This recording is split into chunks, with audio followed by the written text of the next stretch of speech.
ไว้ดี FC เนี่ยเราจะมาเบิ่งโซนที่ 4กันเนาะเนี่ยสาวบอกพาไปเบิ่งอันนี้มันโซนที่ 4ของอันห้องผลิตภัณฑ์เนาะอันนี้มันจะเป็นรูปภาพแบบอันเขาเจ้าแกะสลักแล้วก็มีรูปแต้มสลักกันไปเนาะนี่เดี๋ยวเขามาเบิ่งในพา FC เขามาเบิ่งเนาะแม่มันจะมีรูปแบบแต่ละยุคแต่ละสมัย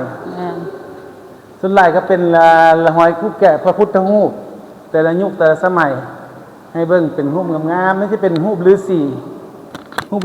นะมาแกะสลักฤาษีประจำอยู่ในถ้ำเฮ็ดจากไม้ตูดงามๆนะ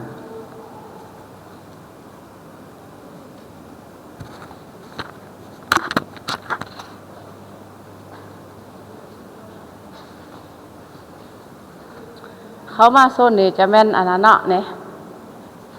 เขามาโซนนี้จะแม่นอันโหบอันแต้มเนาะโหบแต้มอันข้องอันโอ้โหเห็นไม้ใหญ่อีกแล้วนี่ไม่ได้อยากเห็นไม้ใหญ่เนาะจะมีถ่ายไม้ใหญ่ๆให้ FC ได้เบิ่งนี่คุณทีนี้บางพรยับมาไกลๆเนี่ยเขาเห็นเต็มนะไกลๆมันจะบ่เห็นซูมเห็นภาพใหญ่ความหนาเขาประมาณ30กว้างประมาณ2 เมตรไปเลยพี่น้องเอ้ยความใหญ่ไม้นี่ไม่ถ่ายไกลๆเบิ่งความงามของไม้งาม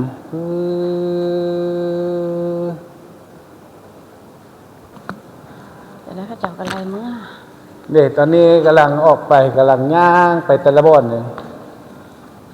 นี่เป็นรูปมาพระแกะสลักงามพญานาคเนาะมีรูปพระมีพระนาคหวมเสียนไว้นี่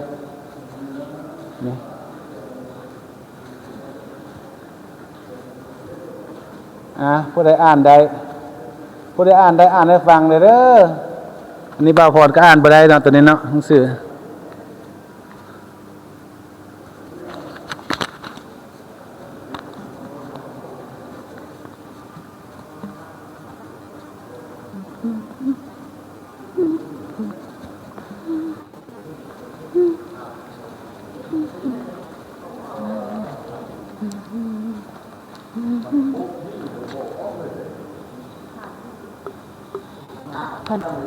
เอาน้ำเอาเลย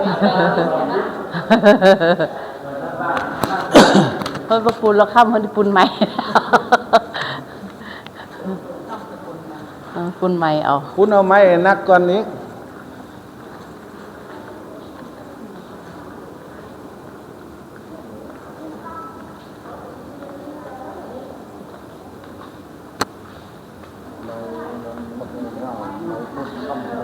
เขาข้างนั้น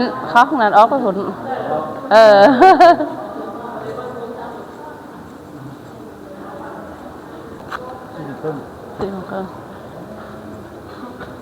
ทายไหม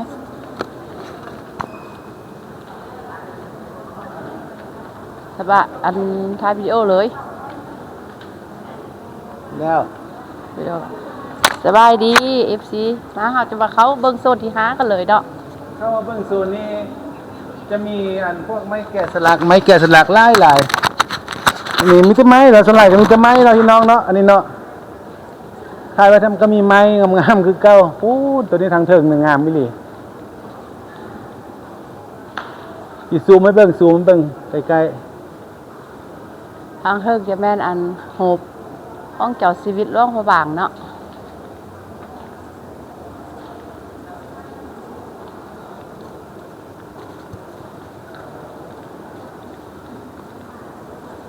ซูมเป็นไกลๆจะเห็นตัวนี้ดีดาวดี